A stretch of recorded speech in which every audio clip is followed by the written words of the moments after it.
Boa noite a todos, é uma grande alegria poder participar mais uma vez da Semana Teológica do nosso seminário. É uma grande honra para nós, professores, falando de modo especial, participar desta semana. Já temos o privilégio de dar aulas no seminário e poder participar da sua formação. E este é um momento sempre muito especial da nossa escola, e eu agradeço à congregação que me fez o convite para estar com os irmãos e poder, nessa noite, falar um pouco sobre duas áreas nas quais eu tenho trabalhado e labutado com bastante intensidade.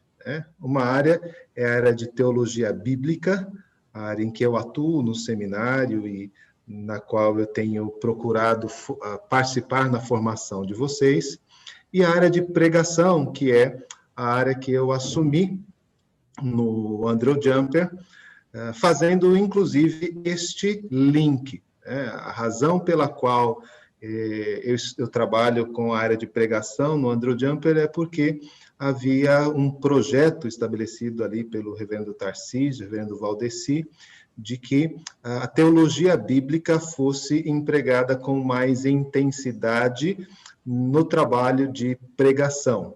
Então, eu creio que, ao trazer este tema para os irmãos, eu também apresento um pouco daquilo que tem sido o chamado que Deus me deu dentro da área teológica e nas questões que temos procurado trabalhar. Eu espero que nós tenhamos aí um proveito e bastante utilidade para aquilo que nós vamos tratar. Obviamente, a exemplificação prática disto seria muito necessária, mas nós não temos condição de fazê-lo. Apenas peço que todas as vezes que você me ouvir pregar, você verifique se aquilo que eu estou ensinando eu também tenho praticado no dia a dia. Então, esse será o nosso teste. Mas eu queria que você pensasse no seu sermão de domingo, ou o que vem, ou domingo passado, para que, naquilo que nós vamos conversar e alguns tópicos que vamos tratar, você consiga vislumbrar aquele desafio, que é o desafio que esse tema traz para nós. Tá? É um tema com bastante interesse, vamos chamar assim, na atualidade, especialmente depois da publicação do excelente livro, né, o texto primeiro do Kuruvilla, porque uma das coisas que ele critica, né, de forma bastante veemente no livro, é o uso da teologia bíblica no sermão.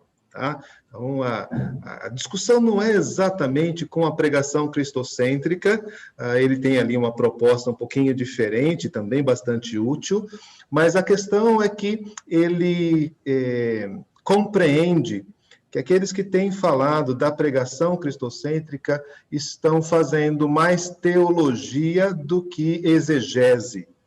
E, dessa forma, desvirtuando aquilo que seria o propósito do texto ao ensinar, propósito este que, desde a Reforma, tem sido um dos nossos motes, né? Nós entendemos que o sermão expositivo, ele tem como o seu fundamento a intenção pretendida pelo autor. E o Kuruvilla defende muito bem, muito fortemente essa premissa reformada da nossa hermenêutica e da nossa pregação. No entanto, o que a gente vai perceber na história da pregação reformada, e agora também do ponto de vista da teologia, da formação hermenêutica, é que a teologia bíblica, ou a compreensão teológica, sempre esteve muito presente na pregação reformada.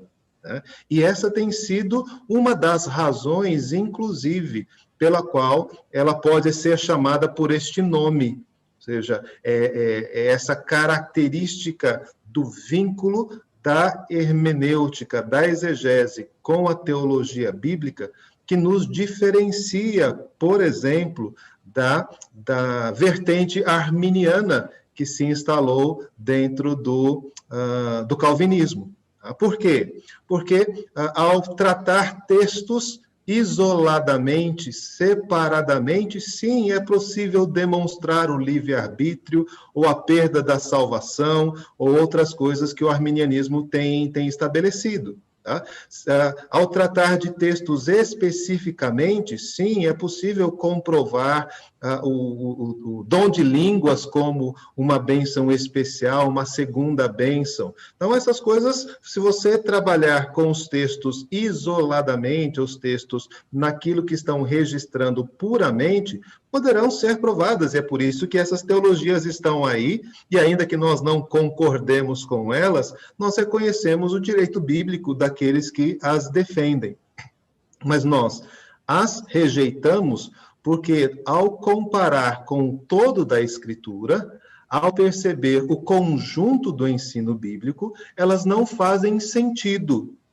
Elas não fazem sentido em relação ao propósito da salvação, que é o que nós vamos trabalhar mais hoje. Elas não fazem sentido em relação à promessa do Espírito Santo, à promessa do Evangelho, que talvez naquele texto em particular não esteja contemplado, mas que certamente faz parte do ensino bíblico sobre essa questão.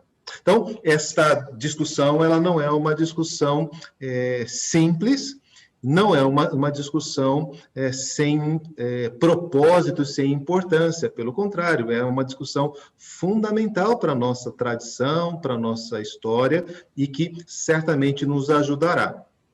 Creio que esse tema também é importante porque na prática de pregação, ou seja, quando você vai e faz a sua pregação lá na devocional, lá no sermão de domingo, você sente uma pressão, você sente uma dificuldade em enxergar o quadro completo da teologia que você recebe no seminário e como isso pode fazer parte da sua mensagem. E aí tem, até aqueles casos daqueles que abandonam o texto e vão falar da teologia mesmo, e ficam com o ensino que eles receberam no seminário. Ou então, nós temos sermões cuja a teologia, cuja a mensagem do evangelho acaba não aparecendo. E isso também é uma questão de treinamento, sim, é uma questão de preparo, e eu espero que as poucas orientações que trago para vocês nesta noite possam ajudá-lo neste desafio, nesta tarefa. Bom, qual é o propósito da teologia bíblica? Apenas em termos introdutórios, é importante que a gente trate desse aspecto. Gerhardus Voss, lá no seu livro Teologia Bíblica do Antigo e Novo Testamento, faz esse seguinte registro ao descrever, ao definir teologia bíblica. Ele diz, é o estudo da própria autodescoberta de Deus, a ideia é descoberta ou revelação, tá? Você pode usar, no tempo e no espaço, que está por trás desde a primeira comissão para escrever qualquer documento bíblico e que por um longo tempo continuou a correr junto com a escrituração do material revelado. Trocando em miúdos, o que Gerhardus Voss está propondo é que nós, ao nos depararmos com algum texto, nos perguntamos o que Deus quis mostrar de si quando revelou isto e quando reuniu isto que foi revelado a outros momentos e a outros atos da revelação. Tá? Então, nós temos uma noção clara de que Deus tem um propósito local e imediato ao conceder determinada revelação ou a agir de tal forma em algum momento. Mas também nós temos consciência de que este elemento foi acumulado ao longo de alguns séculos e foi organizado no cânon para que pudesse, então, expressar toda a revelação de Deus. Tudo aquilo, como a nossa confissão de fé diz, é necessário para a nossa salvação e a nossa instrução na fé. Então, a teologia bíblica, ela quer olhar para os textos e encontrar essa relação entre o texto e o seu conjunto geral. Tá? Não necessariamente ele vai organizar isso em doutrinas, como a teologia sistemática faz, mas certamente contribuirá muito para a organização dessas doutrinas, quando consegue desvendar ou quando consegue reunir o material revelado e apresentar aquilo que Deus quer revelar, aquilo que Deus quer mostrar. E por que eu coloco de si? Porque dentro da teologia reformada, nós compreendemos que o que Deus quer revelar é a si mesmo. O texto de João 17, quando descreve a vida eterna, ele diz que a vida eterna é conhecer a ti como o único Deus verdadeiro e ao teu Filho a quem enviaste.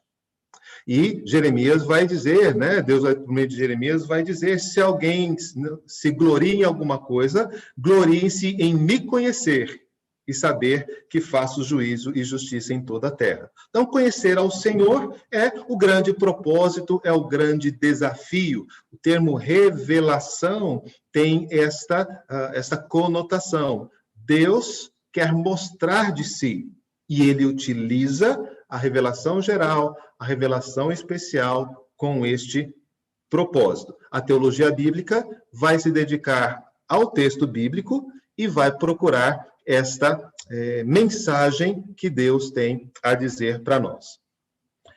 Fazer uso da teologia bíblica é alguma coisa que é necessário fazer porque nós recebemos este exemplo dos apóstolos no Novo Testamento. Tá? Na verdade, todo o Novo Testamento é um grande esforço de teologia bíblica. Tá? Aquilo que Mateus faz, aquilo que Marcos faz, aquilo que Paulo faz, né, é mostrar que Jesus era o Cristo por meio das Escrituras. Tá? Então, é um grande esforço de teologia bíblica. Mas eu separei 2 textos, não vou expô-los, mas 2 textos onde nós vemos isso ser feito com muita clareza. Tá? Você talvez já tenha me ouvido dizer sobre isso. Eu não estou entre aqueles, e olha que tem bastante gente importante, né, que está nesse grupo, que diz que porque eles eram apóstolos, eles podiam fazer o que queriam da Escritura. Tá? Que o Novo Testamento não faz hermenêutica, o Novo Testamento é nova revelação, e por ser apóstolo, eles poderiam dizer o que quisessem a respeito do texto. Eu não faço parte deste grupo, importantíssimo, tá? Tem gente muito importante nesse grupo, mas eu acredito que eles estavam ensinando os crentes a lerem as Escrituras. E não apenas estavam trazendo novas compreensões do texto, mas estavam mostrando aos crentes da sua época como ler aqueles textos. E aí, 2 textos bem ousados nessa condição. Tá? O primeiro deles, lá em Hebreus 11, 23 a 29, quando diz assim: pela fé, Moisés, apenas nascido, foi ocultado por seus pais durante 3 meses, porque viram que a criança era formosa. Também não ficaram amedrontados com o decreto do rei. Pela fé, Moisés, quando já homem feito, recusou ser chamado filho da filha de Faraó, preferindo ser maltratado junto com o povo de Deus, a usufruir dos prazeres transitórios do pecado. Olha só aonde o texto chega. Até aqui tudo bem, tem um pela fé ali que a gente tolera, mas aqui ele diz que a questão de Moisés era não se misturar, né, não usufruir dos prazeres transitórios do pecado. E o texto vai mais longe, porque considerou o opróbrio de Cristo por maiores riquezas do que os tesouros do Egito, porque contemplava o galardão. Tá? Então, essa é uma afirmação extremamente ousada. O que Moisés faz, não faz porque ele se identificou com o povo de Israel meramente, mas porque ele se identificou com o povo de Deus, porque ele entendeu que o opróbrio de Cristo era melhor que as riquezas do Egito e porque ele sabia que havia um galardão para aqueles que andavam com Deus. Pela fé, ele abandonou o Egito, não ficando amedrontado com a cólera do rei. Antes, permaneceu firme como aquele que vê o que é invisível. Pela fé, celebrou a Páscoa e o derramamento do sangue para que o exterminador não tocasse nos primogênitos dos israelitas. Pela fé, atravessaram o Mar Vermelho como por terra seca, tentando os egípcios, foram tragados de todos. Perceba como o autor de Hebreus, ele faz isso por todo o seu escrito, faz estas vinculações dos atos dos homens no passado ao conteúdo geral do Evangelho, ao conteúdo geral da fé. E essa relação é a relação que a teologia bíblica quer nos apontar.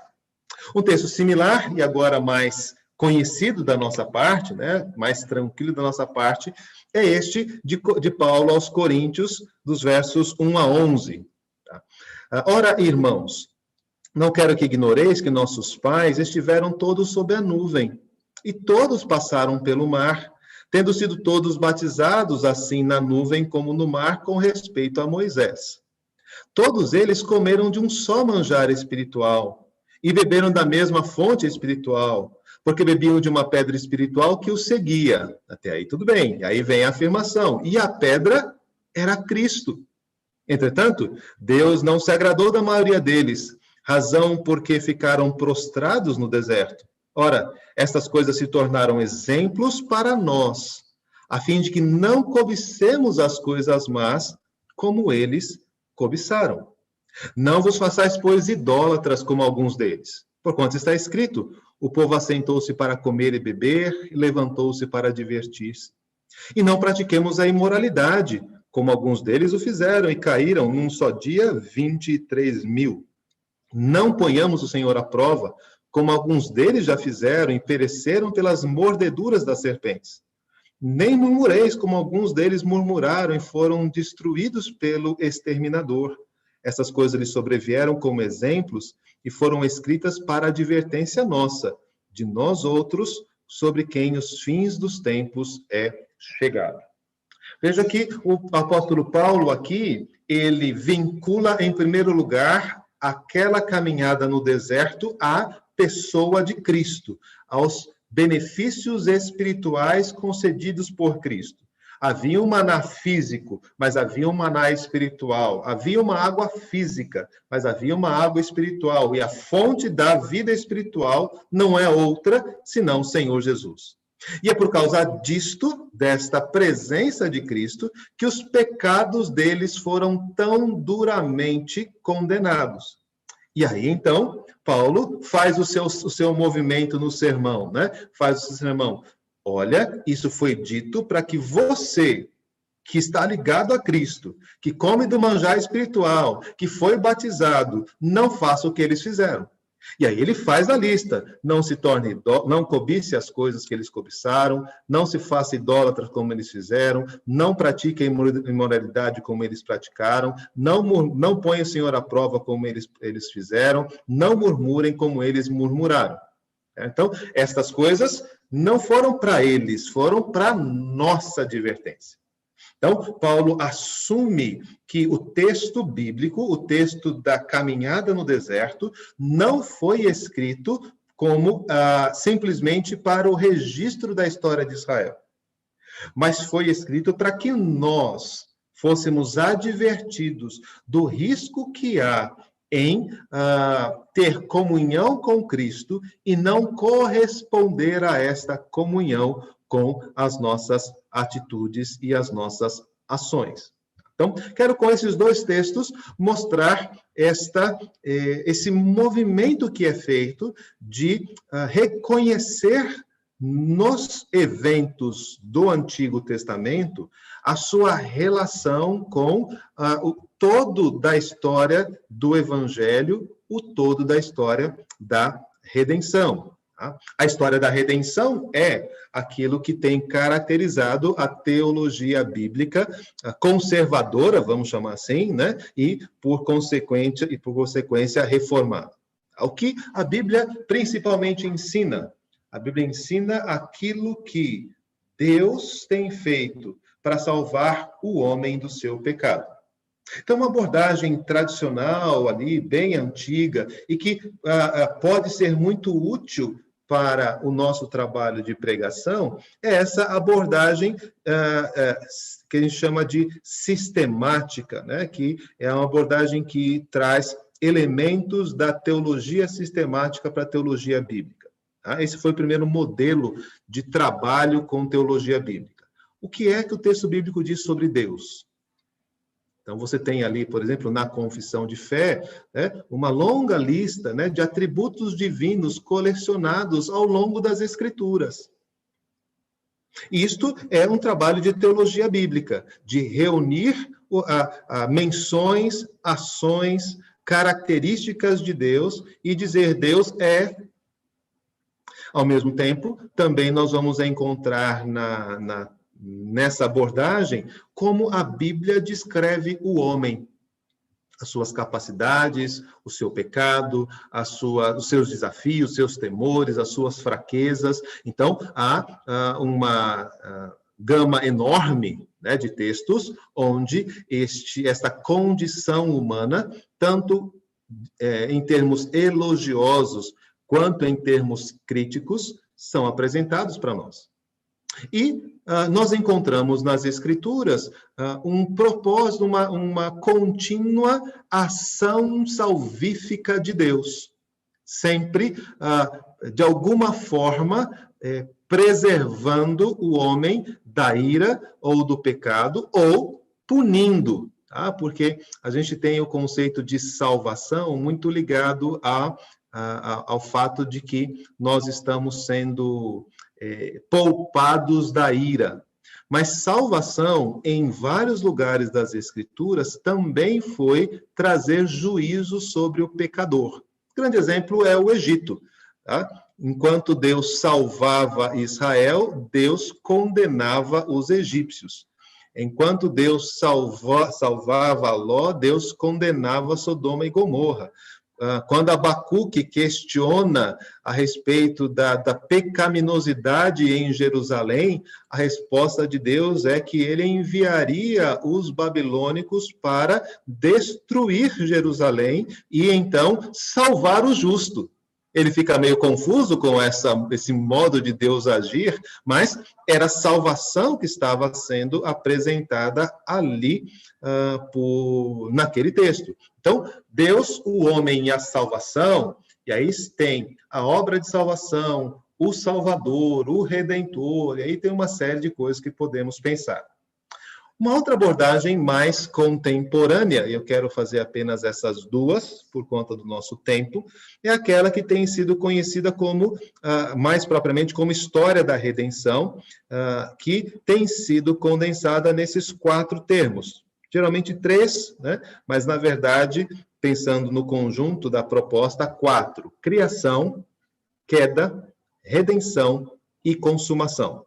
Tá? Esses 4 elementos são elementos que descrevem não apenas a história da Bíblia, e é por isso que tem esse tema, mas também descrevem a teologia da Bíblia.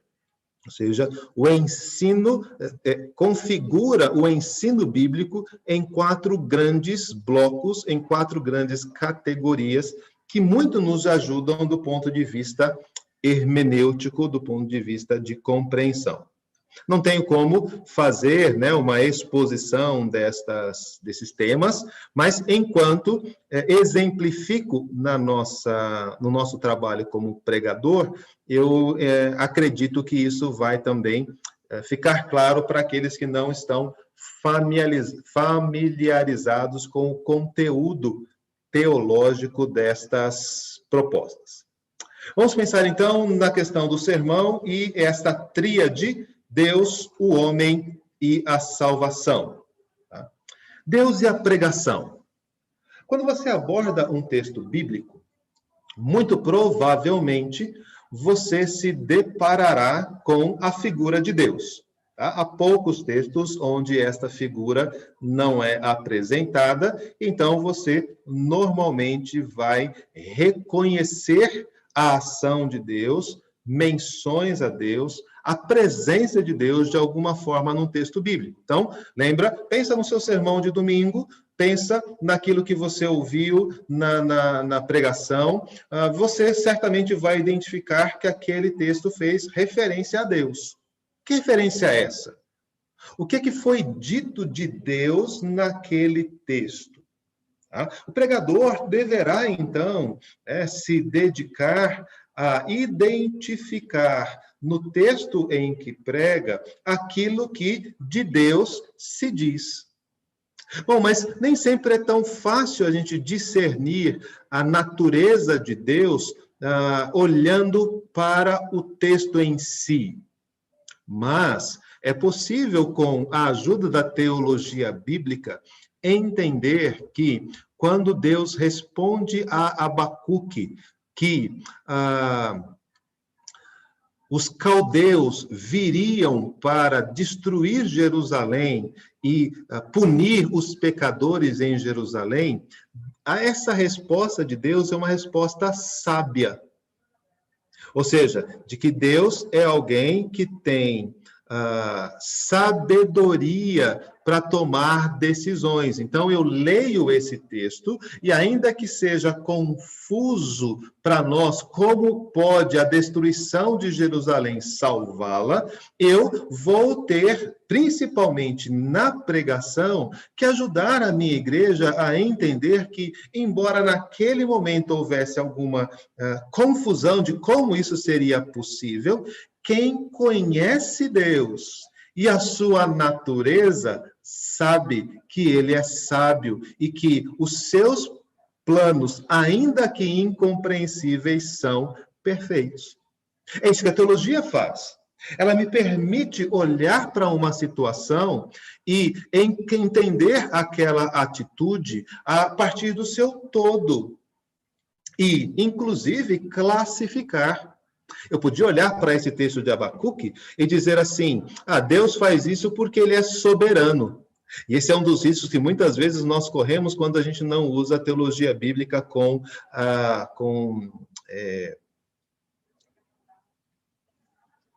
extensão, né, do jeito, né, de modo mais amplo. Tá? Por quê? Porque Deus é soberano, Deus pode fazer o que ele quer. Bom, ok, isso é verdade também. Mas será que o texto de Abacuque quer dizer assim, Abacuque, fica quieto que eu sou Deus, certo? Eu posso fazer o que eu quiser? Não foi essa a reação de Abacuque no texto. Abacuque ficou admirado, Abacuque ficou impressionado com aquilo que Deus estava lhe dizendo. Abacuque não disse, bom, né, como Eli, né, vamos usar um exemplo, né, quando Samuel vai anunciar, né, que os filhos de Eli serão mortos, né, quando Deus fala com Samuel naquela noite, ele diz assim, ele é Deus, ele pode fazer o que ele quer. Será que é isso que Deus quer de nós mesmos? Que nós olhemos para ele como alguém que, por ser soberano, faz o que quer? Ou ele quer que a gente reconheça a sua sabedoria? Ou ele quer que a gente reconheça a sua longanimidade? Ou ele quer que ele reconheça a sua justiça? Não é só soberania que existe na natureza de Deus. Existem tantos outros belos e perfeitos atributos que, inclusive, tornam a sabedoria de Deus tão preciosa, porque ele é um soberano sábio e não um soberano déspota. Ele é um soberano justo e não um soberano que faz acepção de pessoas. Seria soberano de toda forma, mas saber desta completude da natureza de Deus é muito importante. O pregador deve, então, se perguntar, o que eu aprendo sobre a natureza de Deus nesse texto? E de que maneira eu posso, então, fazer uso do ensino bíblico para que esse aspecto da natureza de Deus seja compreendido? Que exemplo que eu posso dar? Aí veja como nós fizemos, certo? Que exemplo eu posso dar para mostrar o que Abacuque está enfrentando e o que ele não está enfrentando? Certo? Eu tenho um exemplo de Eli, vou usar isso no meu sermão. Isso vai fazer com que a igreja saiba, ou consiga entender bem qual a diferença entre Deus ser soberano e sábio, ou ser apenas soberano. Isso é o que o pregador deve fazer. A vontade de Deus é muitas vezes manifesta no texto. Ontem, algumas vezes foram feitas perguntas ao professor Daniel e ele declinou de algumas com a justa justificativa de que isto é uma questão de teologia bíblica. Não era uma questão de gênero literário. E é verdade. Então, a lei, ela só tem que ser compreendida à luz do evangelho por causa da teologia bíblica. Mas na teologia bíblica eu encontro aquilo que é o propósito da lei. E por que é importante que a lei seja pregada em nossas igrejas? Porque a lei expressa a vontade de Deus. Porque a lei diz, de modo muito claro e definido, o que é certo e o que é errado, o que pode ser feito e o que não pode ser feito. E boa parte dos registros da lei, né, dos registros legais, expressam, de modo bastante concreto, a vontade de Deus. Algumas vezes essa vontade é descrita de maneira mais ampla, mais genérica, né, que a gente seja justo. Mas o que é ser justo? Bom, lá, Êxodo 21 nos diz o que é ser justo com os nossos trabalhadores, quando fala ali da escravidão. Ou Deuteronômio fala o que é ser justo em relação àqueles que são mais carentes, né? Quando fala da questão dos irmãos pobres ou do ano do jubileu, certo? Então, nós temos que olhar para o texto bíblico e descobrir que Deus tem uma vontade. E a vontade de Deus, ela é expressa de muitas formas no texto bíblico. Normalmente, eu tenho conversado, né, quando falamos desse tema vontade de Deus, que as pessoas, né, querem saber, pastor, qual que é a vontade de Deus para mim? Qual que é a vontade de Deus para mim? Vamos orar para saber a vontade de Deus. Eu falo, ok, vamos orar sim, isso é muito importante. Mas você já fez aquilo que a Bíblia mandou você fazer? Porque eu tenho, certo? Centenas, né? Milhares de páginas, né? Escritas sobre o que Deus quer que eu faça. E eu estou tentando descobrir uma vontade de Deus que ainda não sei. Ok, eu vou pedir a Deus que me dê essa instrução. Mas, e as outras instruções que Ele já deu? Na lei, nos provérbios, nos profetas, nas cartas paulinas, lá em Apocalipse. Então, a vontade de Deus é expressa para nós, e o pregador deverá anunciar para a igreja o que é que Deus quer que nós façamos. Nesse princípio, haverá um problema hermenêutico às vezes, porque a vontade de Deus talvez não tenha a mesma forma de prática que teve no passado. E será necessário, então, fazer um esforço de atualização, de aplicação. Certamente vocês ouvirão sobre isso no decorrer da semana. Mas a teologia bíblica nos ajuda a saber a vontade de Deus é assim. E especialmente nos momentos onde nós temos questões mais pontuais, questões mais específicas sendo tratadas. Às vezes, aquele mandamento era só para Davi e Jonatas. Aquele mandamento era só para Gideão. Mas aquele mandamento ou aquela instrução, ela pode nos ajudar a compreender um modo de Deus agir. Um modo de Deus conduzir o seu povo. E com isso, e isto é a tarefa do pregador. E acima de tudo, né, nós encontramos no texto aquilo que Deus faz. A obra de Deus propriamente dita, né? Esta deve ser uma das grandes ênfases, né? A teocentricidade e, por consequência, a cristocentricidade, ela vem desse fato de que Deus é um Deus que está no comando dos eventos. E que ele está, em primeiro lugar, executando uma obra, da qual nós somos cooperadores. Então, o sermão precisa dizer, acima de tudo, o que Deus fez. As boas novas não são as boas novas do que eu posso fazer para me salvar. As boas novas não são as boas novas de como eu posso criar melhor a minha família. As boas novas não são as boas novas de como eu posso fazer para me desenvolver melhor no meu trabalho. As boas novas são as boas novas daquilo que Deus fez para minha redenção. do que Deus fez para corrigir os pecados e os erros da minha família, do que Deus fez para que o meu trabalho honrasse e glorificasse a Deus. Se Deus não é o grande agente da sua pregação, então tem alguma coisa que, do ponto de vista bíblico-teológico, não confere com a teologia e a pregação reformada.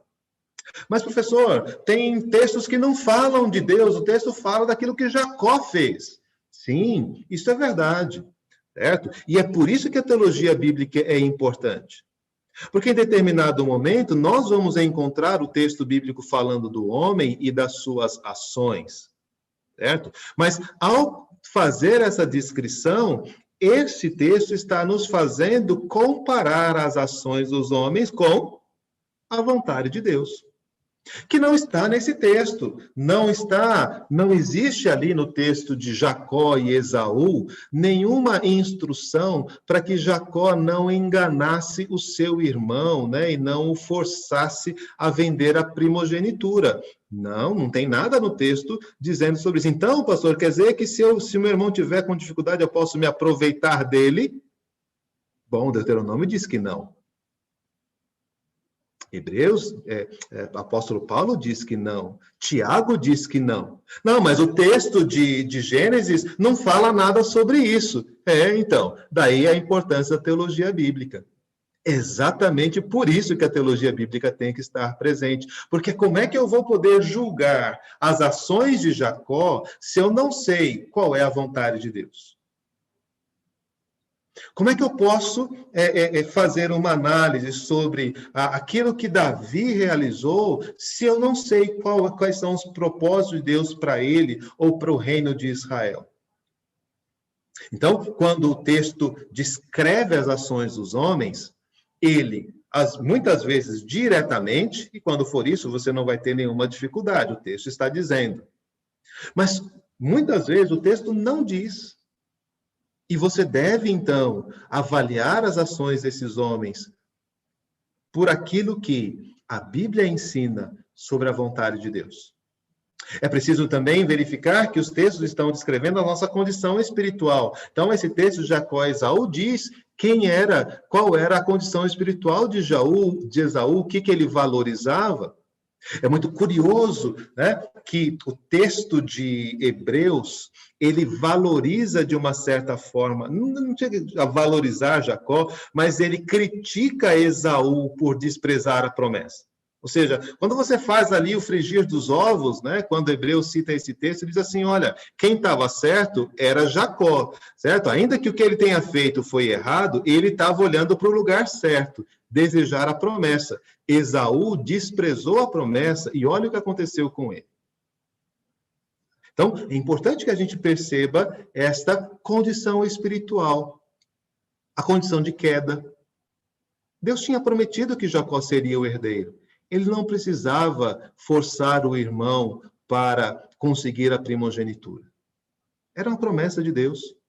E mais adiante, no texto de Gênesis, você vai ver que Labão tentou roubá-lo muitas vezes, Deus não deixou. Não aconteceria também com Jacó. Mas é importante que a gente saiba, né? Por quê? Porque essas coisas foram escritas para advertência nossa. Não é isso que diz lá, 1 Coríntios 10? Quantas vezes nós, por não saber o que Deus está preparando, resolvemos fazer as coisas por nós mesmos. E muitas vezes fazemos de forma errada, de forma pecaminosa, para alcançar objetivos que Deus, por si mesmo, nos faria alcançar. Mas isso nos mostra como nós somos. E nos mostra a necessidade que nós temos de um Salvador. Então, o nosso desafio espiritual, você pregador, você pastor, você seminarista, precisa entender que quando a Bíblia fala do homem, ela está descrevendo qual é a grande responsabilidade que nós temos. Nós fomos criados para glorificar a Deus em tudo aquilo que fizéssemos. Nós fomos criados para ser a imagem e semelhança de Deus no mundo. E cada vez que você vê um personagem bíblico agindo, você está diante desse desafio que alguns desempenharam de modo aceitável e louvável. E você vai dizer, olha aqui, este profeta, olha aqui o que este juiz, olha aqui o que esta mulher fez. Você precisa também ter essas mesmas ações e essas mesmas atitudes. Olha aqui o que esta mulher, o que este rei, o que este profeta fez. Não, embora eles conhecessem a Deus, eles não estavam agindo como alguém que serve a Deus. E nós também temos essa mesma dificuldade e não podemos incorrer nisso. Mas aqui um grande problema nesse sistema, e por isso que nós temos tido que trabalhar, né, nessa temática na teologia bíblica, porque a tendência de fazermos sermões antropocêntricos seja melhor, né, ou não seja pior, é muito grande. Então, nós precisamos sempre articular estas coisas, o nosso desafio espiritual, a nossa condição espiritual, não a nossa decisão de agir. Não é isso que a Bíblia ensina. Não ao nosso compromisso com a justiça ou a qualidade do nosso coração. A Bíblia ensina que essas coisas foram possíveis porque Deus agia redentivamente nas pessoas. É importante que a gente tenha essa percepção de que, antes de enfrentar Golias, Davi foi ungido pelo Senhor. Era a presença do Senhor em Davi que fez dele alguém que foi representar Deus diante de Golias. Era Deus querendo salvar o seu povo, e é por conta disso que um homem de práticas e de ações duvidosas como Gideão pode estar sendo contado entre os heróis da fé, porque a fé não é a fé que Gideão expressava, mas era a fé que conduzia Gideão. Os atos redentores de Deus é que devem nos chamar a atenção e devem chamar a atenção do pregador. Ao apresentar o desafio espiritual que os homens têm para cumprir a vontade de Deus, nós devemos ser lembrados que isso só será possível se tivermos sido restaurados e tivermos sido capacitados por Jesus Cristo e pelo seu Espírito. Mas o texto não diz isso, pastor, não é isso que está no texto. O texto diz aqui assim, fale a verdade. Sim, mas você vai ler lá em Efésios que você fala a verdade porque o Espírito da verdade está em você. E se você não lembrar que você está sendo conduzido pelo Espírito da verdade, a ordem de falar a verdade não terá efeito real na sua vida. Tornará você, no máximo, um hipócrita, escolhendo a verdade que você vai falar.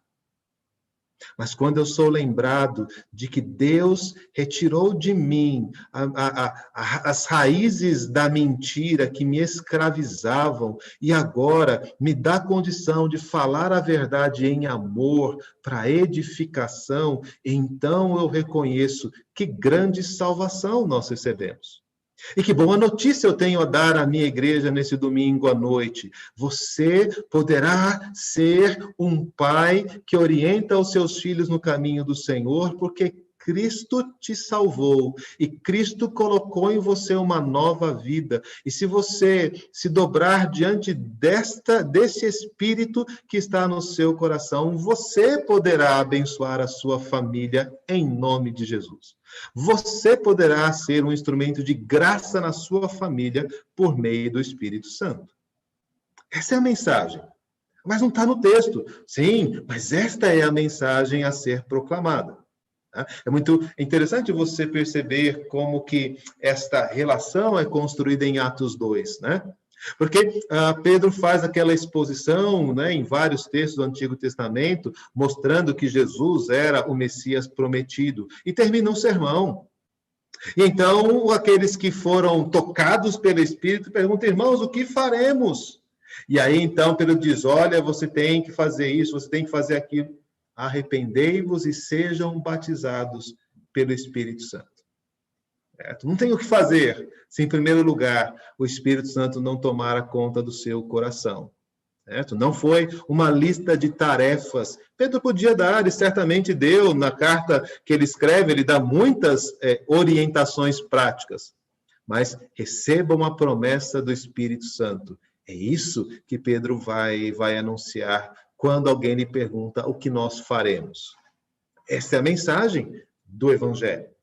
É importante que a gente observe, então, os atos de salvação quando Deus está purificando a terra.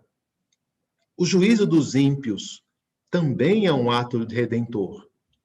A condenação daquele que pratica o mal, a purificação da terra, o livramento do justo. Então, quando nós estamos diante de textos onde a ira de Deus, onde o juízo de Deus é proclamado, lembre-se, esta é a salvação do Senhor. Certo? Este é um instrumento de salvação, porque o justo, pela sua fé, viverá. Certo? O justo será preservado. Não temos, o juízo de Deus é graça. O juízo de Deus é aquilo que é necessário para que o mal seja extirpado. Sim, nós temos a excelente notícia de saber que Cristo recebeu esse juízo no nosso lugar. Mas é importante que se diga que uma das perfeições de Deus é executar o juízo fielmente. O juízo com equidade, como diz os Salmos, certo? E então, a redenção dos justos. Como Deus salvou o povo de Israel através de Davi, de Jeremias, através de Ciro, através por meio de Daniel e seus amigos, por meio de Mordecai, como Deus agiu salvando. Como Deus agiu transformando vidas. E depois, no Novo Testamento, com a pregação de Paulo, de Pedro, dos apóstolos, de Filipe, Deus salvando. Essa é a história da Bíblia. E se você não está pregando sobre isto, é porque você, de alguma forma, perdeu de vista aquilo que a Bíblia quer contar para nós, que é Deus salvando. Pois bem, mas vamos usar esse outro elemento teológico que também é bastante rico e tem trazido também bastantes elementos, não apenas no aspecto daquilo que nós chamamos de cosmovisão cristã reformada, mas eu acredito que também é muito útil para o pregador, ou para aquele que está pregando o evangelho. Bom, o conceito de criação é que todas as coisas foram estabelecidas por Deus dentro de um padrão. A origem. O modo como as coisas deveriam ser. Então, quando eu estou olhando para qualquer texto bíblico, ou quando eu estou pregando em qualquer texto bíblico, eu preciso fazer a minha análise em relação ao padrão criacional.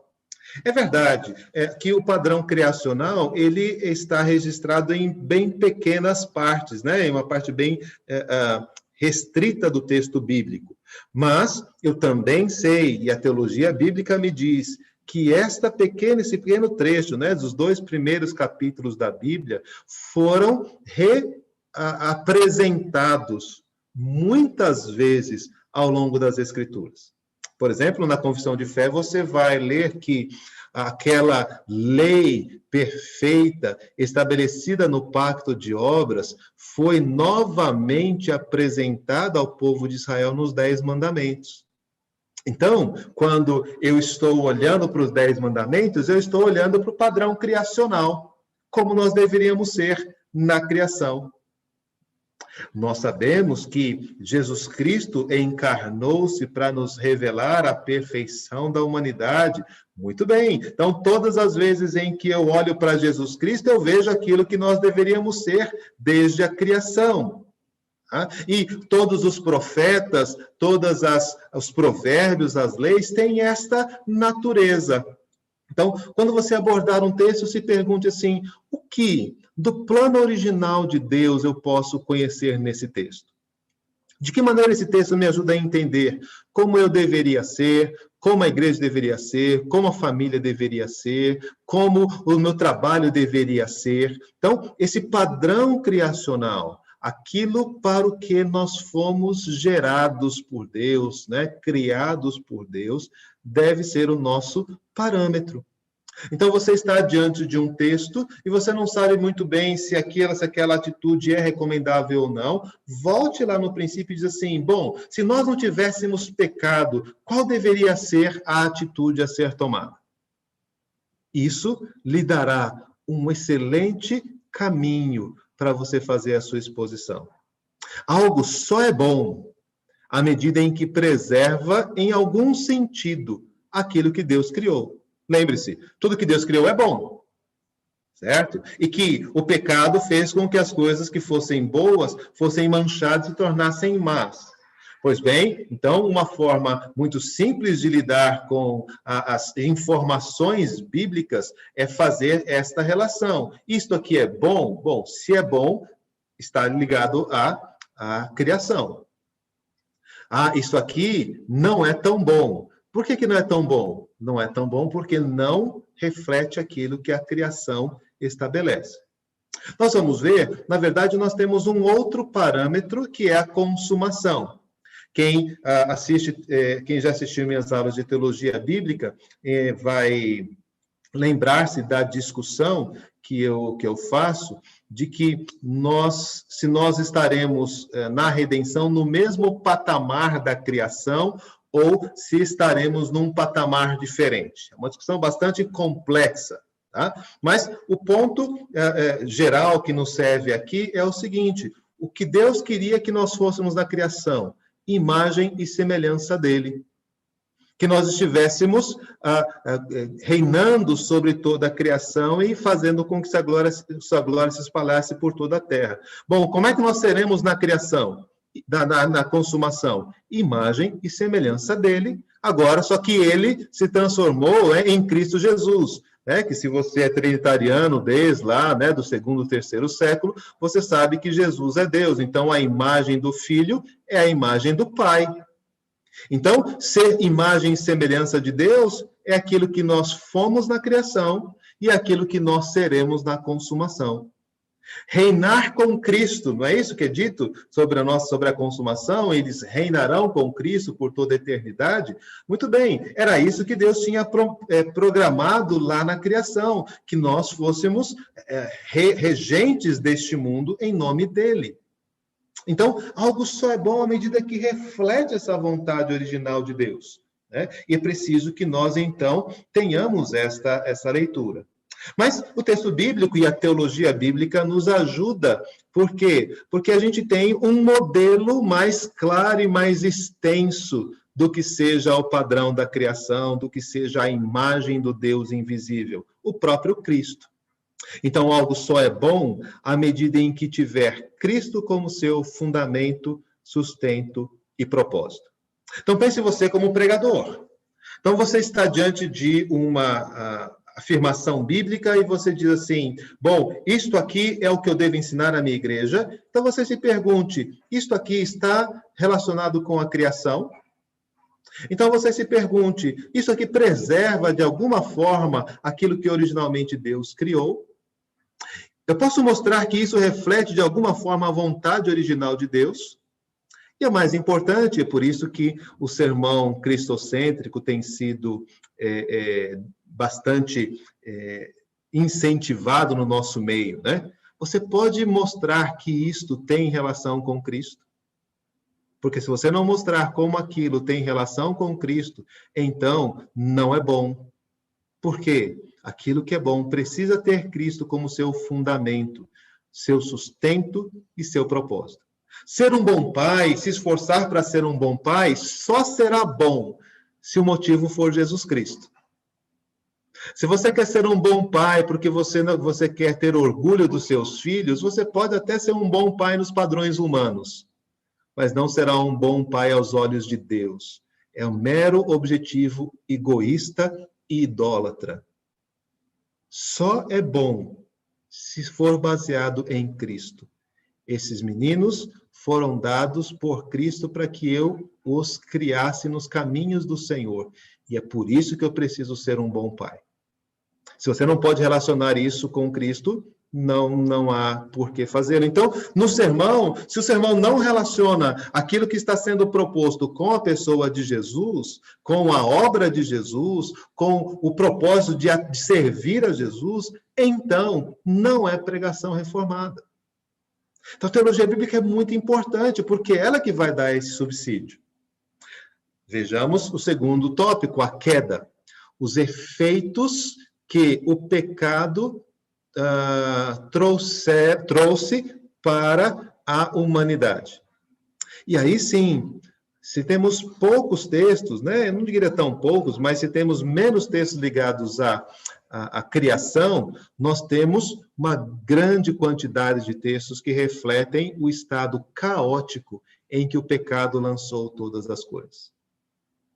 Um irmão mata outro irmão, os homens cobiçam as mulheres que mais lhe agradam, o irmão quer matar o outro, um quer enganar, um mente dizendo que a esposa é irmã, outro vai cobiçar a mulher do soldado, e aí você vai encontrar, né, guerras, conflitos, temores, faltas, o juízo de Deus, né, as conturbações, tudo isso por quê?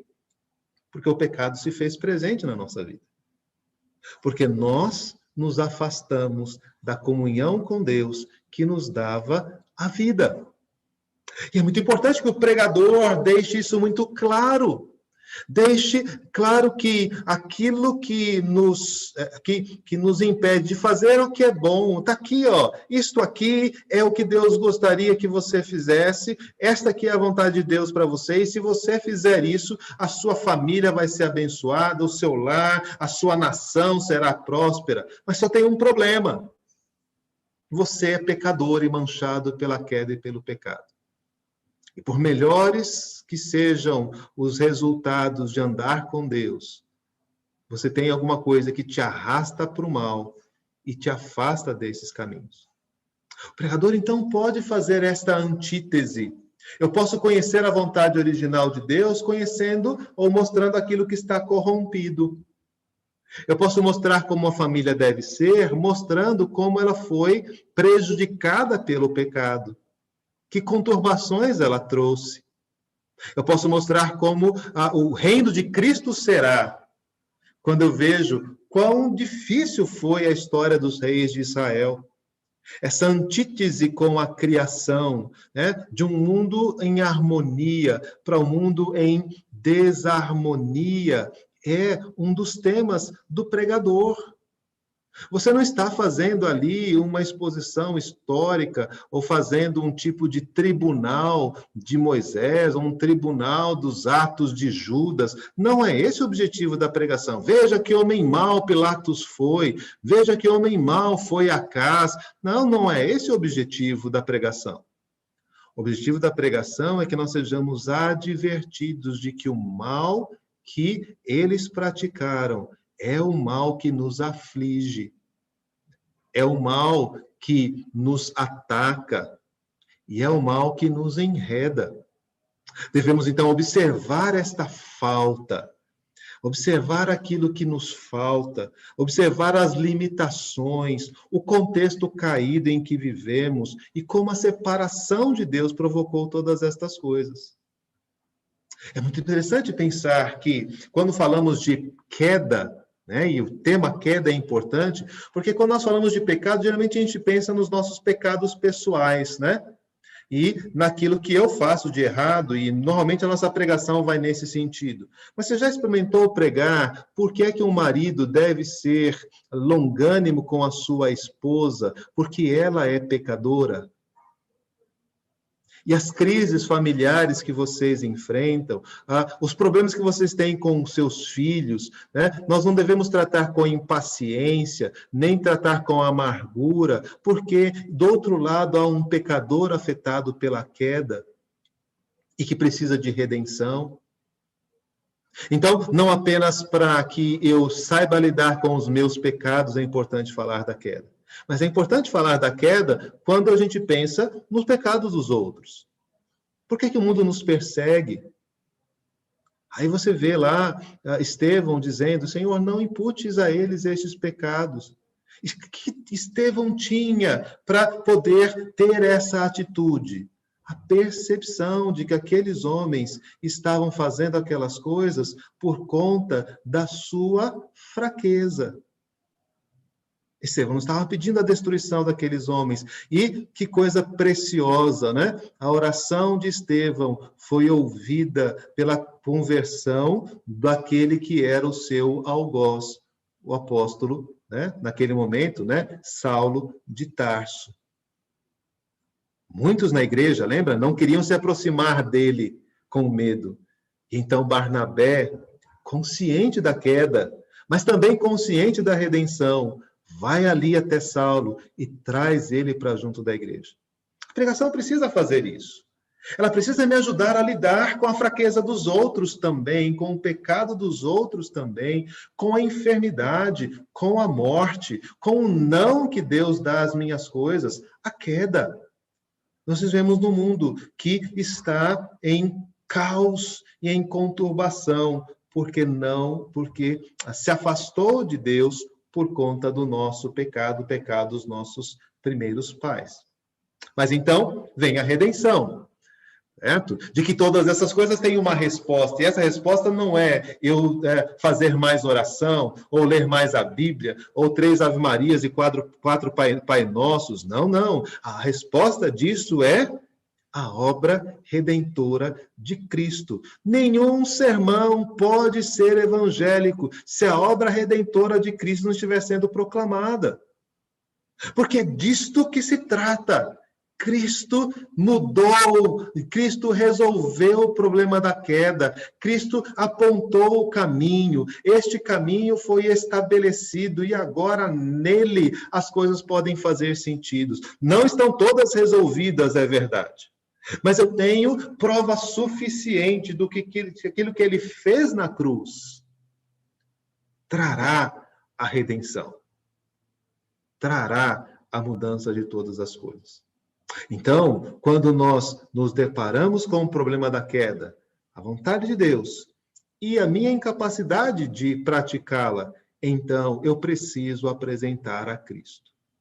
Talvez no texto, isso foi perguntado ontem, professor Daniel, talvez no texto não haja ali uma menção a Cristo. Mas o sermão precisa fazer. E eu vou usar, para provocar, eu gosto de provocar o professor Daniel, eu vou usar o exemplo que ele deu. A sanguessuga tem 2 filhas e diz dá e dá. Pois bem, o que é que esse provérbio está nos ensinando? Do egoísmo, está nos ensinando da nossa tendência de querer tudo para nós mesmos, de sermos insaciáveis naquilo que a gente quer, e a gente faz tudo e prejudica tudo e a todos para que as nossas necessidades sejam supridas. Sim, este é o ensino do versículo. E agora? Agora eu encontrei Jesus Cristo, que enche o meu coração de todas as coisas, que me supre em todas as minhas necessidades e faz com que eu tenha plena satisfação para que eu não seja mais uma sanguessuga. Sim, o texto não fala de Cristo, mas Cristo é a resposta para o problema do texto. E o pregador precisa levar essa resposta no sermão. O pregador precisa dar essa resposta, porque ele não está na posição do juiz. O juiz é o Senhor no trono. Ele é que vai dizer, olha, isso está certo, isso está errado. Você é o arauto da redenção. Você está dizendo onde a salvação pode ser encontrada. E se ela não for encontrada em Jesus Cristo, vai ser qualquer coisa, mas não vai ser o Evangelho. Todos os atos redentores de Deus devem ser vistos à luz da obra de Cristo. Tá? E aí, então, pensamos no Antigo Testamento. Alguém foi salvo ali?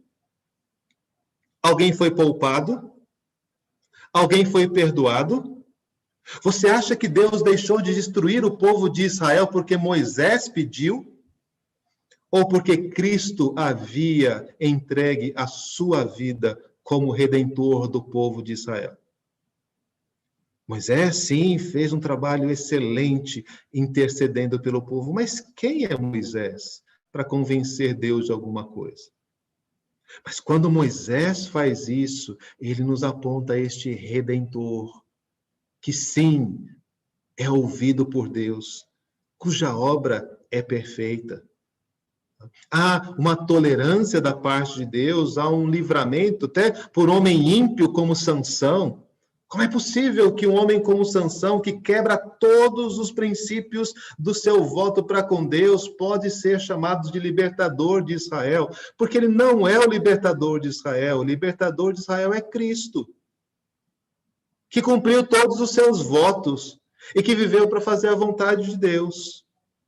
Mas Sansão vai libertar Israel porque Israel precisa ser libertado.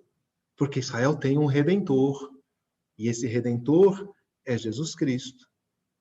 Todas as ações dos redimidos devem ser vistas à luz da obra de Cristo. É porque Cristo transformou Moisés, é porque Cristo transformou Davi, é porque Cristo transformou Samuel, que eles podem fazer o que fizeram. É porque Cristo transformou Paulo, Pedro, Tiago, que eles podem fazer aquilo que eles fizeram. Não são grandes seres santos que são melhores do que os outros. Não, são seres pecadores. Paulo diz, eu sou o principal dos pecadores, mas a graça de Deus age em mim. Bom, essa mesma graça que age em você. Essa mesma graça que age em cada um de nós. Daí, voltando, né, fiz uma crítica ao Curuvilla, agora deixa eu fazer um elogio. Por que é tão importante, é tão interessante a proposta dele de uma abordagem cristicônica? O que ele está falando é exatamente isso. Quando nós olhamos para um personagem bíblico agindo de forma redentiva, ou agindo de forma justa, nós estamos vendo um pouco da imagem de Cristo refletida naquele personagem. É Cristo que nós estamos vendo ali. E quando nós enxergamos o personagem agindo como Cristo, então nós podemos dizer, imitem esse personagem como ele é imitador de Cristo. A redenção é o que faz sentido na pregação. Foi para isso que nós fomos chamados. Tá? Há instruções, sim. Há comandos e mandamentos, mas todos eles são frutos da redenção. É porque nós somos transformados por Deus. Veja como Paulo argumenta isso em Efésios, veja como ele argumenta isso em Colossenses. A nossa vida está em Cristo, por isso, faça morrer a sua natureza pecaminosa. A nossa vida está em Cristo, por isso, se revista como eleitos de Deus, santos e amáveis. Cuide da esposa, cuide do marido, cuide do filho, trabalhe corretamente, age em relação ao governo. Por quê? Porque eu fui redimido. E aí, sim, nós vamos falar sobre ética, nós vamos falar sobre esforço, nós vamos falar sobre diligência, mas sempre, e se você prestar atenção nas cartas de Paulo, uma frasezinha não pode faltar, uma expressãozinha não pode faltar, em Cristo. É diligência em Cristo, é esforço em Cristo, é santidade em Cristo, porque se não é em Cristo, não é nenhuma destas coisas. Todos os atos precisam ser vistos à luz da obra redentora, seja do ponto de vista formal, né, e hermenêutico, seja do ponto de vista da aplicação. Então, a consumação e a pregação. Nós somos também chamados a contemplar o resultado final da obra de Cristo. Não deixe como pregador de dizer o que acontecerá quando Deus completar a obra na vida da sua igreja. Alguns de nós, né, têm se esforçado, eu sei, esse é o nosso compromisso, né, para buscar a santificação da igreja, para incentivar a justiça, o crescimento dos crentes. Esse é um esforço que nós temos que fazer, dá muito trabalho, mas não deixe de falar que tudo isso terá efeito, que todas essas coisas se completarão e que nós podemos, né, enfrentar as nossas lutas atuais, sabendo que um dia eu terei um coração de um pai fiel ao Senhor. E que eu já desfruto um pouco disso quando eu me aproximo de Deus em Cristo. Que um dia eu vou poder ter um sentimento de justiça e de amor a Deus, de adoração a Deus, que é pleno e perfeito. Que um dia eu vou poder ter o meu corpo experimentando todos os potenciais que foram preparados na criação. Dê esta visão. Lembra lá do texto de Hebreus, né? Aqueles heróis da fé contemplavam o invisível. A sua igreja precisa contemplar o invisível. Mas pastor, eu não estou vendo isso na igreja, estou vendo muito desânimo. Filho, mas a igreja é a noiva de Cristo e ela vai estar perfeita, gloriosa, sem mácula e nem ruga. Pastor, mas eu não consigo fazer isso, eu não consigo melhorar na minha vida espiritual, eu não consigo abandonar esse pecado. Diga, filho, confia em Jesus Cristo, Ele está trabalhando na sua vida, continua perseverando em oração, continua perseverando nos meios de graça, continua perseverando ouvindo a palavra do Senhor, e você verá Cristo vencer os efeitos da queda na sua vida. Dê ânimo, dê senso, dê a segurança e a confiança que a Bíblia garante aos crentes, para que, ao ouvir o sermão, ao mesmo tempo que ele se compromete a fazer a vontade de Deus, ele se lembre que Deus fará com que a vontade dele se estabeleça na vida daquela pessoa. Quero então terminar trazendo a luz, né, e trazendo uma perspectiva do qual é o movimento que o sermão tem que fazer. Tá? Então, existe um movimento hermenêutico de compreender o texto, de saber qual é a sua mensagem, qual é o tema que ele está trabalhando. Existe uma questão de encontrar a relação desse texto com o todo das Escrituras, né? Mas o sermão, o que ele está fazendo? E aí, então, eu quero chamar a atenção da pergunta que ontem, inclusive, foi feita. O que é ser cristocêntrico? Certo? Ser cristocêntrico é responder qual é a mensagem de Deus para o homem. Se a resposta não for Cristo, alguma coisa está errada. Certo? A mensagem de Deus para o homem é cumpra os 10 mandamentos e você vai ter a vida eterna.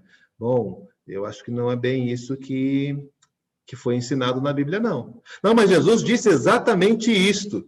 Sim, mas você leu o texto todo, você viu o que Jesus queria fazer na vida daquele jovem? Qual é a mensagem de Deus para o homem? Ser cristocêntrico é lembrar que Deus estava em Cristo reconciliando consigo o mundo. E que nos deu a palavra da reconciliação, dizendo, em nome de Jesus, reconciliem-se com Deus. O seu sermão pode ser alguma coisa diferente disso? O seu sermão pode propor alguma coisa diferente daquilo que Deus disse para o homem? Nós não estamos comentando os últimos acontecimentos da política, não estamos aqui para falar sobre os avanços da ciência, não estamos aqui para estabelecer os rumos da segurança pública no nosso país. Nós estamos aqui para proclamar a mensagem de salvação, e esta mensagem é a salvação que há em Jesus Cristo. O que é ser cristocêntrico? É a necessidade e o desafio de Deus para o homem. O que é que Deus quer de nós? Deus quer que nós sejamos conformes à imagem de Jesus Cristo. Ser um bom pai, ser um bom trabalhador, ser justo, ser honesto, ter pesos corretos na balança, não mudar os marcos antigos, praticar o ano jubileu. O que é, no final das contas, que isto representa? Isso representa ser imagem e semelhança de Deus. Um novo homem que se faz segundo Deus em justiça e retidão, procedentes da verdade. É isso que nos falta. Não nos falta mais saúde, não nos falta melhor condição de vida, não nos falta um governo mais adequado, não nos falta uma condição melhor de trabalho. O que nos falta é sermos semelhantes a Jesus, porque Jesus enfrentou todas estas coisas e glorificou a Deus em cada uma delas. E o que é que Deus nos deu para que nós pudéssemos viver neste mundo? Deus nos deu a Cristo e o seu Espírito. A provisão de Deus para o homem é o próprio Jesus Cristo. É aquilo que aquilo que nos equipa para o enfrentamento de todas as coisas. A sua palavra é a palavra de Cristo. As Escrituras são a palavra de Cristo. E quando o sermão, ele se dispõe a dizer o que Deus tem para dizer ao homem, o que o homem precisa fazer, certo? Qual é o desafio de Deus para o homem e o que Deus ofereceu ao homem para que esse desafio seja cumprido, não haverá outra resposta que não seja Jesus Cristo e aquilo que dele provém. Este movimento o sermão faz, nos conduzir de qualquer lugar das Escrituras, como disse Spurgeon, até a pessoa de Cristo. Nem sempre esse caminho será a hermenêutica, é verdade. Mas sempre será esse o movimento do sermão, porque se ele não nos levar a Cristo, não é possível chegar ao Pai. Afinal de contas, ninguém vai ao Pai senão por ele. Espero que essas coisas tenham, de alguma forma, estimulado a cada um de vocês no seu trabalho, na sua reflexão sobre a pregação e sobre como a teologia bíblica, né, o uso mais abrangente das Escrituras pode nos socorrer na missão que temos que cumprir. Obrigado pela atenção de todos. Muito bom. Agradecemos muito ao reverendo Dario. O reverendo pode responder algumas perguntas? Claro. Sim. O Samuel está lá no YouTube, Samuel? Deixa eu habilitar para vocês poderem falar, só um minutinho. Ok. Certo. Acho que seria possível ver as perguntas antes. Tem algumas no chat aqui do Zoom. Eu já falo do YouTube. Vamos lá. As do chat. Vamos lá, então. Bom, quem escreveu no chat é porque está aqui na sala, né? Então, levante aí a mão, por favor, e eu já vou passar para o Caio Ferreira. Pode perguntar, Caio. Obrigado, reverendo.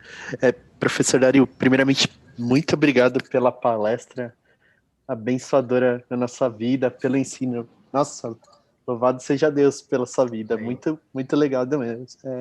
Reverendo, quando o senhor... eu queria saber, assim, quando a gente fala em teologia bíblica, né? Eu posso pensar em concordância bíblica? Em que sentido? Quando o senhor... O que eu consegui, assim, entre outras coisas, extrair da aula?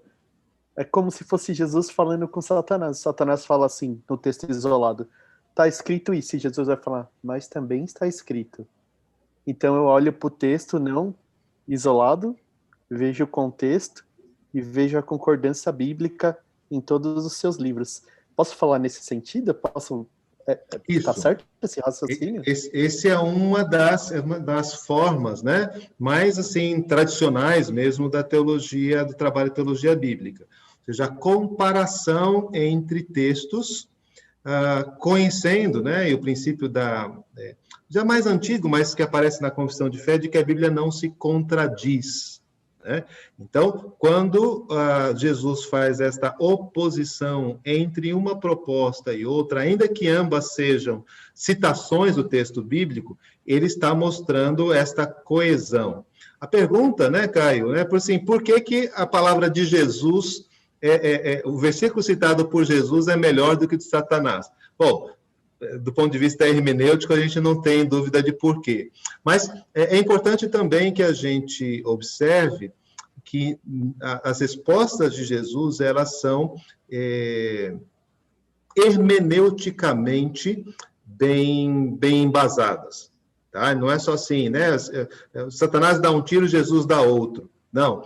Quando você olha o contexto e você olha a proposta do Salmo citado por Satanás e de Deuteronômio citado por Jesus, você percebe que o que Jesus propõe é o ensino bíblico. E o que Satanás está propondo é uma distorção. Certo? A gente não precisaria dessa comparação, porque é Jesus falando, né? Mas é bom que se diga. Obrigado. Samuel, temos alguma pergunta aí? Temos sim, reverendo. Uma das perguntas aqui reverendo, a teologia bíblica, ela está mais perto ou mais próxima da exegese ou da hermenêutica? Quem perguntou foi João Cavani, aqui no YouTube. Tá. Veja, a teologia bíblica, ela faz uso da hermenêutica, tá? Mas vamos pensar assim, talvez seja mais fácil explicar dessa forma. A hermenêutica são as regras de interpretação, ok? Então, é o conceito de como deve ser interpretado. A exegese é a prática da interpretação, é a aplicação da hermenêutica. Pois bem, então, nessa relação, a teologia bíblica está mais próximo da exegese. Por quê? Porque é a junção do trabalho exegético que vai nos levar à teologia bíblica. Mas não dá para fazer exegese sem hermenêutica, né? Então, nós estamos fazendo, na verdade, um conjunto de ações que nos leva a interpretar. O problema que o Kuruvilla levantou, e é um problema de fato, é que às vezes a gente vai ter alguma dificuldade em diferenciar a interpretação do texto, ou seja, a sua exegese, e a aplicação do texto, ou seja, a sua teologia. Nem sempre essa distinção ela é claramente feita, e por isso às vezes dá algum problema. Ok. Vamos uma pergunta aqui na sala agora. O Sidney Gomes quer fazer?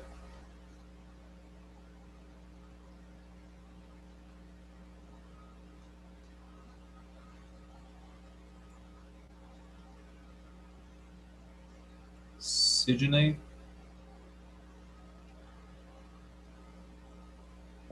Ele escreveu no chat, reverendo, que a conexão dele estava meio instável.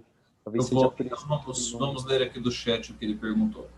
Reverendo Dario, ele perguntou o seguinte: quais as implicações numa abordagem a partir do mito, reino, pacto e mediador? A que momento do reino nos remete? E na abordagem criação, queda, redenção, consumação? Deu para entender, Reverendo? Deu. Reino, pacto e mediador era a terceira parte da minha palestra, mas eu descobri que ele ia ficar 2 horas, né?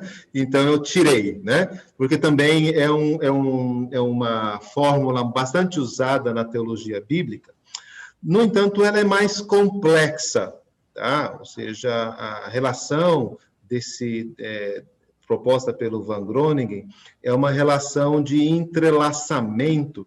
Então, para aquilo que a gente se propõe, né, que é fazer uso de instrumentos, isso teria alguma dificuldade. Por quê? Deixa eu só explicar, né?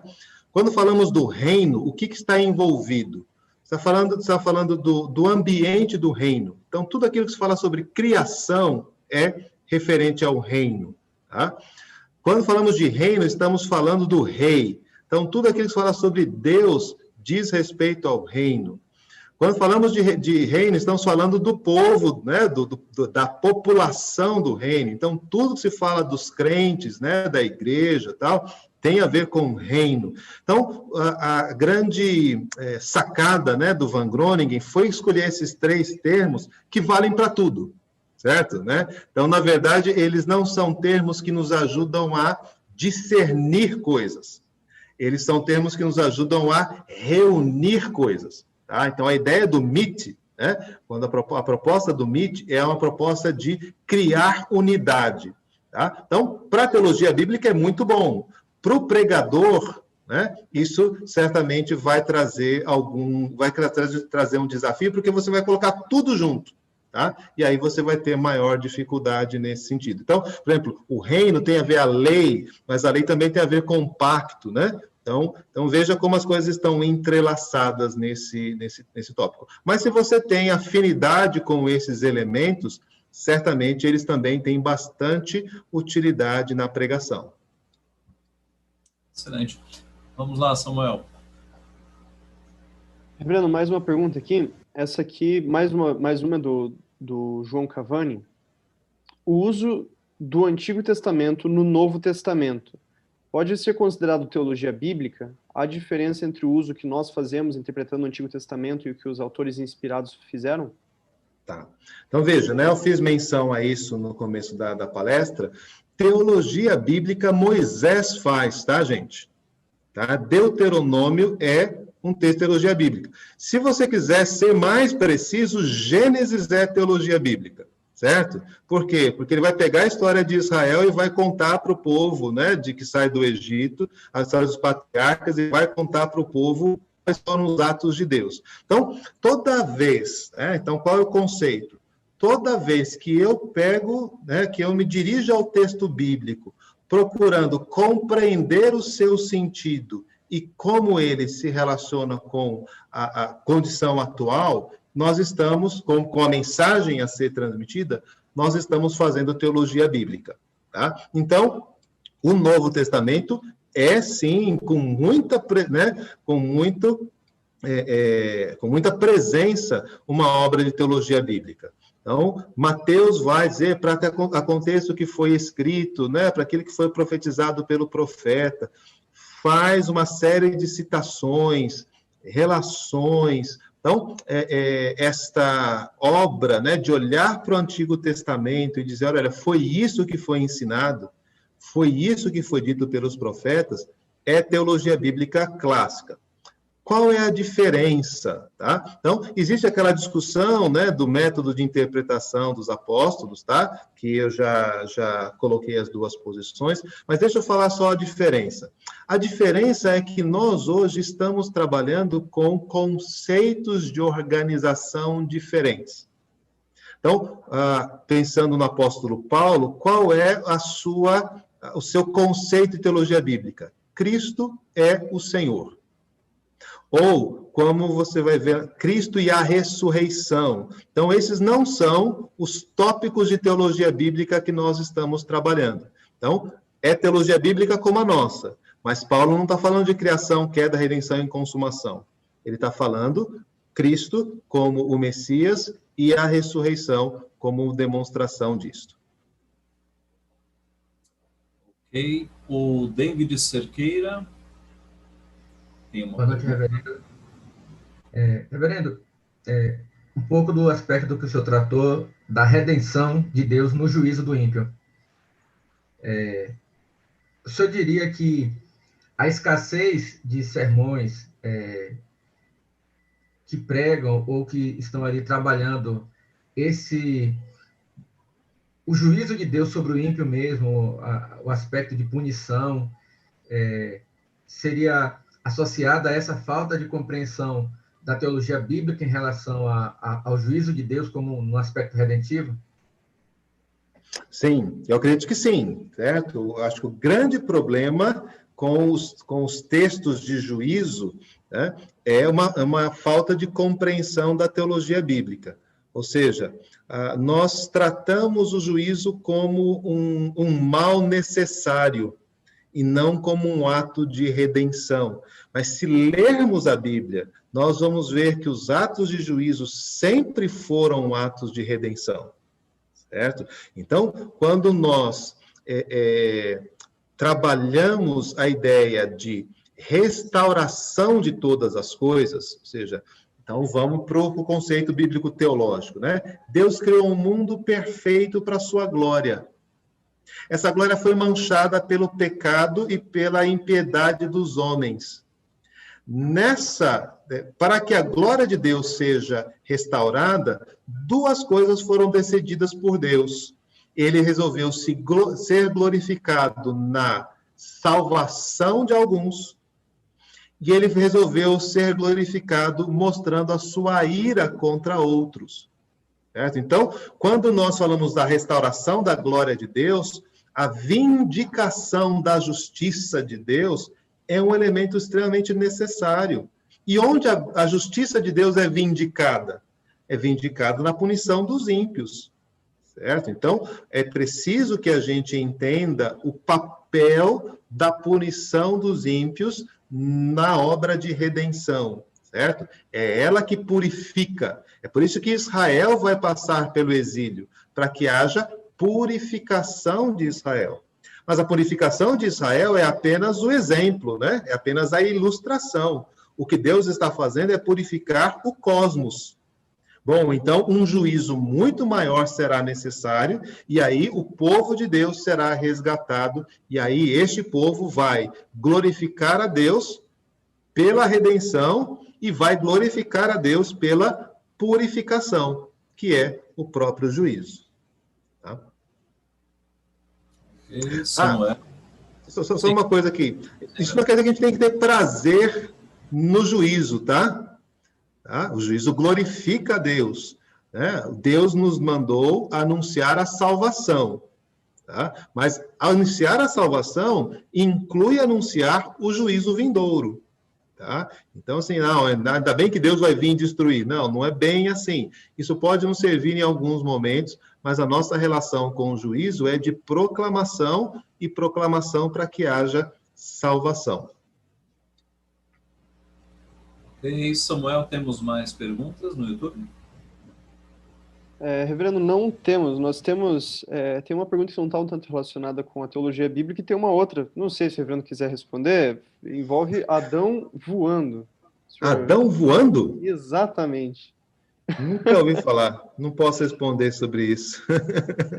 Eu poderia ler a pergunta. No tópico da criação e a pregação, existe algum perigo em aprofundar certas possibilidades, por exemplo, no estado antes da queda? Adão que voa ou que pode respirar debaixo d'água, coisas do tipo? Ou também como reagir a esses tipos de afirmação e suposições? Quem pergunta é Heitor. Tá. Então, veja. Primeiro que o texto de Paulo a Timóteo, né, diz que a gente não pode ficar especulando, não, certo? Especulação é alguma coisa que a gente deveria evitar a todo custo, tá? Então, essa é a primeira coisa, isso não tem... Agora, deixa eu dar um parâmetro, eu acho importante, né, para o Heitor que nos pergunta. Nós estamos trabalhando com o conceito de revelação. Tá? Então, o que é isto? Ou seja, o que Deus quer que nós saibamos sobre a criação, Ele disse. Então, nós devemos... por isso que a especulação é uma coisa ruim. Porque a especulação, ela quer lidar com aquilo que Deus não disse. Certo? Enquanto, na verdade, a gente tem que estar trabalhando com aquilo que Deus efetivamente disse. E aí Adão voando, eu não tenho nada a dizer, mas vamos falar sobre Adão debaixo d'água, certo?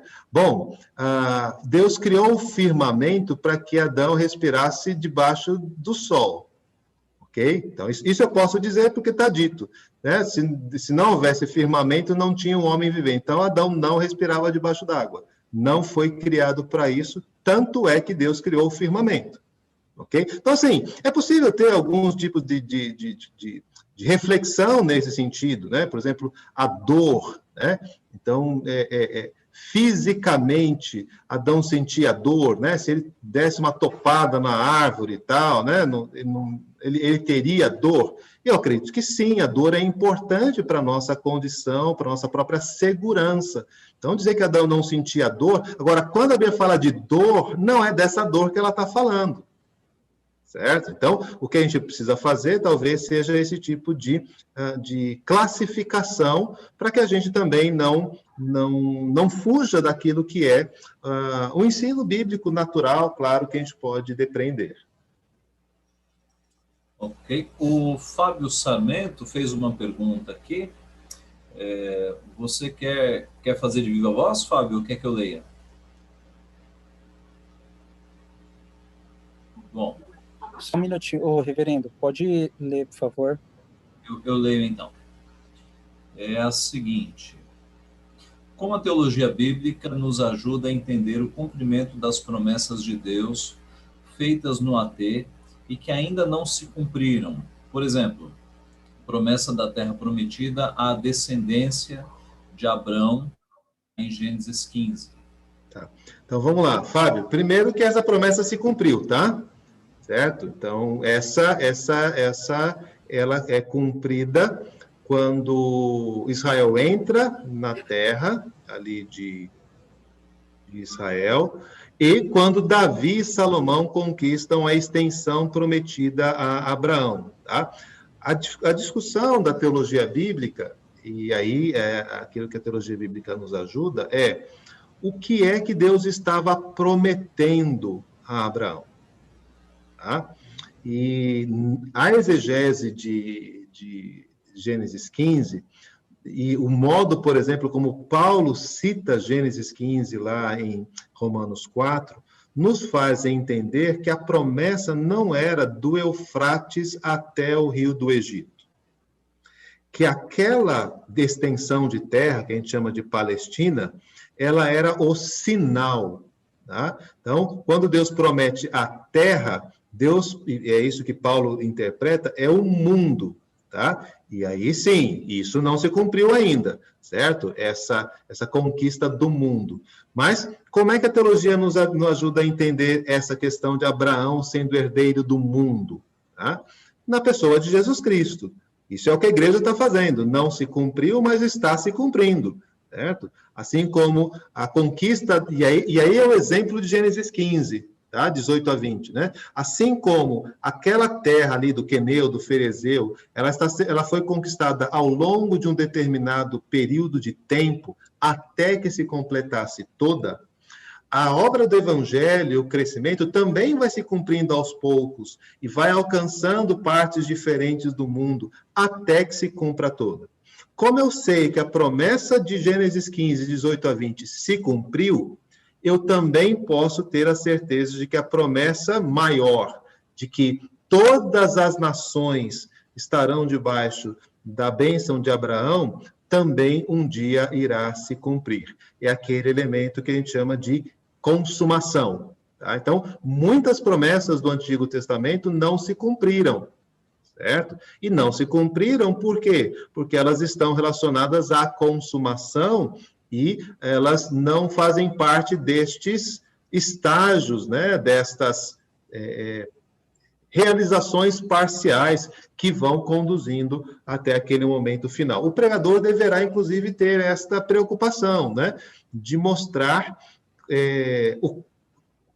o que o texto bíblico está fazendo. Algumas vezes ele está nos mostrando, com eventos no passado, que a promessa de Deus é confiável, certo? E que se pode, sim, confiar naquilo que Deus disse. Mas por que ele está dizendo isso para nós?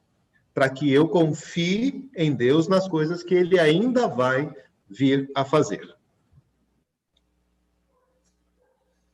Muito bem. Samuel, há mais alguma pergunta aí no YouTube? Não temos, reverendo, não postaram mais perguntas. Tá certo. Aqui na sala eu não vi mais nenhuma mão levantada, então eu creio que nós estamos... Ah, sim, o César Lima levantou a mão agora. Pode fazer, César. Reverendo, boa noite, e momento aqui herético, né? Vamos ver. Seria um bom uso da teologia bíblica, pegando aquele ponto lá que o senhor falou de que o propósito salvífico, ele se manifesta num propósito redentor, mas também num propósito condenatório, certo? Seria um bom uso da teologia bíblica ou não, pensar nos dois elementos de juízo, que foi primeiramente a água no dilúvio e futuramente o fogo, né? Como elementos que trouxeram o juízo, né? Por exemplo, a água, o dilúvio, mas também ela é um elemento que é usado para a questão da redenção, como o batismo, né? Como é um símbolo, né? Da redenção. E o fogo, que é o juízo futuro, mas também utilizado nessa imagem da purificação dos santos, né? Ou seriam bons da teologia bíblica, e isso... Sim, sim. Essa é uma outra prática, né, bastante presente na teologia bíblica. Ela tem um perigo, César, porque ela é muito sujeita às nossas interpretações, né? Então, em alguns tópicos, ela traz uma certa insegurança hermenêutica e teológica, então por isso que a gente não enfatiza muito isso. Mas essa é uma prática comum. E esses dois exemplos que você usa, eles são exemplos clássicos, tá? A purificação pelo fogo, né? E aí por isso que eu posso confirmar com você, porque a purificação pelo fogo é uma figura bíblica usada em todo lugar, mais até do que da água. Né, do batismo, né, que a gente está mais acostumado, né, a purificação pelo fogo é mais utilizada no texto bíblico, né, e é curioso isso, porque ela fala, o fogo é utilizado como um juízo contra o ímpio, e o fogo é apontado como uma forma que purifica a fé do salvo. Né? Então, essa relação intrínseca entre esses elementos. Né? E aí você tem lá o fogo no tabernáculo, né? no altar de bronze, você tem a própria sarça ardente, o próprio Monte Sinai. Então, fogo é uma figura até mais frequente do que água. Tá? E aí, né, no Pentecostes, né, línguas como de fogo também sendo mencionadas ali, e a ideia é justamente essa, a purificação pelo fogo, certo? E daí a lembrança, né, do João Batista, né, e que muitas vezes é mal compreendida, né, pelos nossos irmãos pentecostais. Eu batizo vocês com água, né? Quem vem depois de mim vai batizar vocês com fogo e com espírito, né? E aí, assim, o fogo passa, aquilo que é bom fica, né? E aquilo que é ruim é queimado. Então, assim, ser batizado no fogo é, sim, o que Cristo faz, mas eu tenho que saber que o fogo tem esses dois efeitos, né? Tem o efeito destruidor e tem, sim, o efeito purificador. Obrigado, reverendo. Então, esse tipo só para completar, esse tipo de figura, né, é bastante das vestes, só para dar alguns outros exemplos, né? Vestes é um tópico muito utilizado. A gente tem os sacrifícios próprios, né? Alguns se tornaram tão comuns que a gente nem percebe que é teologia bíblica, certo? Mas eles são termos que trazem para a gente toda uma história teológica que nós utilizamos. Muito bem. Nós estamos terminando, então, esse período de perguntas que concluem a palestra. Agradecemos mais uma vez ao reverendo Dario. Nós vamos encerrar este período com uma palavra de oração e, tendo terminado a oração, terminará a transmissão pelo YouTube. Então, nós já agradecemos a todos os irmãos que nos acompanharam pelo YouTube. Aqui pelo Zoom continuará, nós teremos um momento aqui para os seminaristas, capitaneado pelo nosso irmão Laurete, ok? Então, gostaram do capitaneado, né? Então, nós vamos terminar este momento com a palavra de oração. Eu vou pedir para o nosso capelão auxiliar, reverendo Márcio, que nos dirija nesta palavra de oração. Então, vamos orar. Oremos, irmãos. Bondoso Pai, graças te damos, te louvamos, ó Deus, pelo privilégio dessa noite, por esse tempo de aula, sendo edificados, ó Deus, pela instrumentalidade do teu servo, reverendo Dario. Deus, que o Senhor nos habilite dia a dia com a capacidade de sermos expositores bíblicos e que a teologia bíblica, ó Deus, seja norteadora das nossas exposições, na nossa vida diária, como pastores, como pais de família. Ó Deus, que o Senhor esteja conosco, sempre nos dando, ó Deus, esses recursos da tua palavra para que sirvamos ao Senhor, seja como ministros ou futuros ministros, seja como cidadãos do reino em todos os aspectos, em todos os momentos da nossa vida, da nossa jornada. Ó Deus, que tu sigas guardando e abençoando o teu filho, o reverendo Dario, capacitando o teu servo, lhe dando todos os recursos necessários no seu ministério pastoral, na sua vida docente, ó Deus, seja no nosso seminário, no Andrew Jumper, em todos os lugares, ó Deus, que tu uses ricamente a vida do teu servo.